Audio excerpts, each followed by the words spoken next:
What does a machine sound like? How would you translate a complex and clattering machine into musical notes? How could music describe the complex algorithms and connections that make up a powerful computer? This is a problem that composers have had to deal with in dozens of different ways, across dozens of different movies. Think about it for a moment. If you were asked to write music for, say, a machine so powerful and brilliant that it helped to end the Second World War and save 14 million lives, what would you write? The first temptation in our modern environment might be to use a lot of synthesizers, electronic modern sounds which are literally created by computers and algorithms. Perhaps you might find ways to connect different components using unpredictable sequences or algorithms of precise subsequent notes. There are plenty of modern soundtracks that follow this philosophy. Take Ex Machina, for example. Ben Salisbury and Jeff Barrow used a lot of modern textures and synths to score this film, and it fits this modern vibe very well. The two composers use synth sounds reminiscent of John Carpenter films, but they also use slowed down brass, organs, guitars, and celestes to bring out the tension between humans and machines in this movie. Ex Machina was made in the same year as The Imitation Game, another film about the power of computers, yet their soundtracks could not be more different. But did you know that these two scores could have been incredibly similar? Originally, Clint Mansell was hired to score The Imitation Game. Mansell was known for films such as Black Swan, Requiem for a Dream, and Pi.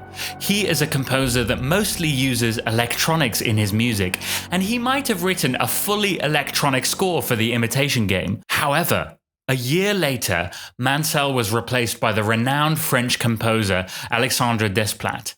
Now, why replace Mansell with Desplat? More on that later. So, how can we approach this problem of scoring music for a machine? What could we do differently? To get an idea of different ways to score a machine, we can look at other examples across cinematic history.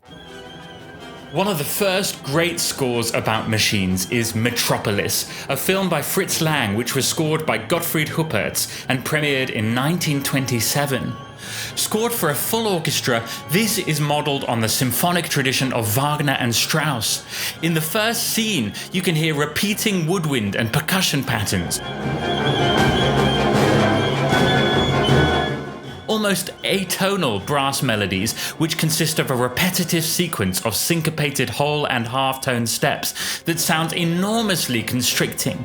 Everything is hectic, loud, and threatening.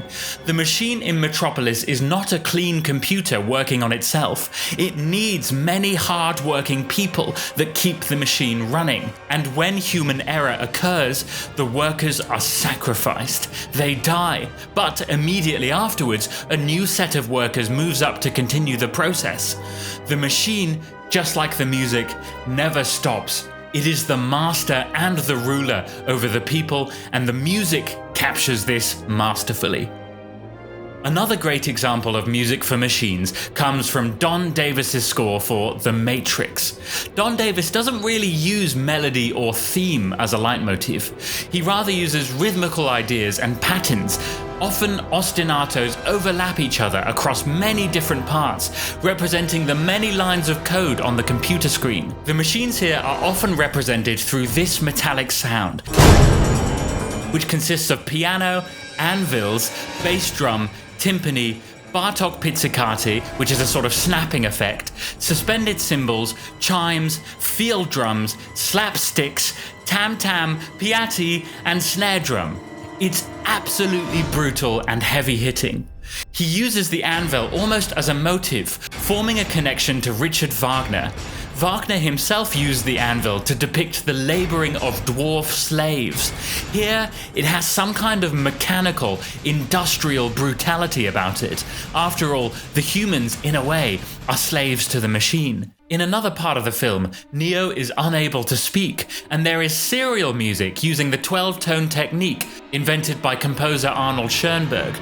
A 12-tone row consists of 12 notes that have to be played consecutively before they can be repeated. This row of notes can be reversed, flipped on its head, and so on, and it's actually called a matrix. 12-tone series are essentially a kind of algorithm. Just listen to this.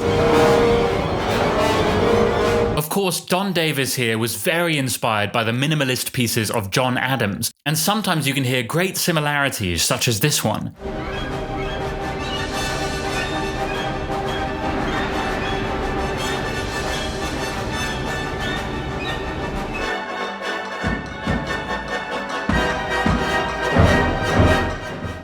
Adams himself is a master of polyrhythms, recurring patterns, and figures that slowly change over time, techniques that Don Davis used very heavily to depict the machines working, the algorithms working, the computers calculating. There are many small rhythms, large subdivisions, and even fewer hard-hitting accents. So, why do it differently?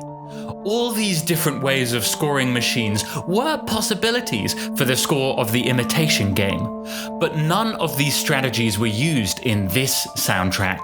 Why? Why were none of these options fitting?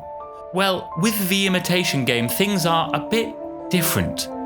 What the director came to realize is that the true heart of the film is not the machine, but Alan Turing, the genius mathematician, the brilliant mind who was praised by Winston Churchill to be the most important person in the Allied victory against the Germans, the hero who could not be publicly honored after the war due to secrecy regulations of espionage, a man who was prosecuted later for homosexual acts in 1952, had to undergo a form of chemical castration and eventually poisoned himself aged 41. And so, instead of using an electronic score to depict the brilliance of the machine, just 3 weeks before the film was finished, Alexandre Desplat was hired to write a new soundtrack, which would focus more on Turing.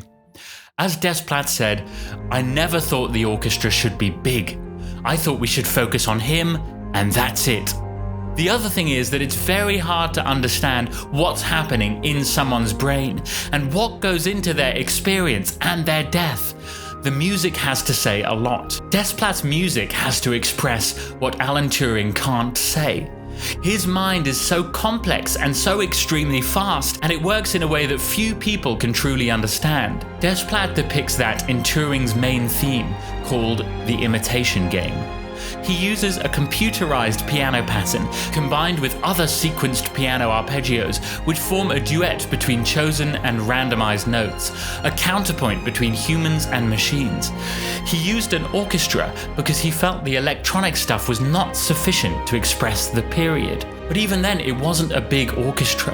What Desplat wanted, in his words, is to bring out that extremely brilliant, genius brain of Turing's when he's scribbling or doing equations but not talking. And to do that, we used a mix of orchestra and computerized sequences of channels. The theme that Desplat wrote is beautiful and soaring, but it feels like it can't escape from the world that it's locked in. It feels mathematical and symmetrical, but also troubled and sad, truly human. So the mechanical patterns are less about the machine itself and more about the calculations of Turing. You can hear continuous string patterns throughout the whole score, repeating piano sequences, looping percussion lines, and slowly evolving melody lines. It sounds very focused, repeating but not static, unfolding over time.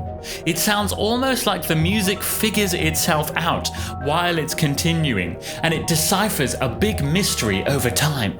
That mystery may well be the mind of Alan Turing, but this is unlike the computer and algorithm on The Matrix. The calculations are not done by a precise and omniscient computer, but by Turing himself. The music sounds more human. So what does a machine sound like? Is it the shrieking cacophony of Metropolis, the overlapping ostinatos and hammering percussion of The Matrix, the electronically produced sounds of Ex Machina? Or what about when man meets machine?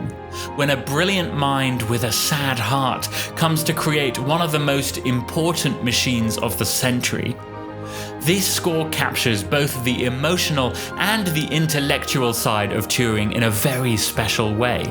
It lets us take a look inside the story of his mind and his life. It shows us his triumphs and his defeats.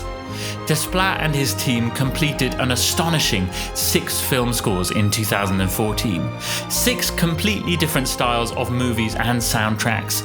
He was nominated for an Oscar for The Imitation Game, but he lost against himself with The Grand Budapest Hotel, about which we've also produced a video on this channel. Nevertheless, The Imitation Game is one of the most creative, well-crafted and beautiful soundtracks of the last decade. An example of the intelligent brilliance of man and machine with a heart. Do you want to improve your musicianship skills? Whether it's your ear training, your sight reading, or your writing skills, the Musician's Fast Track is your answer to quick and effective musical training. You can unlock all of this training completely for free by clicking the link below. Don't let your talent go to waste, and don't miss the joy of mastering your musicianship. Click the link below now and fast track your musical journey today.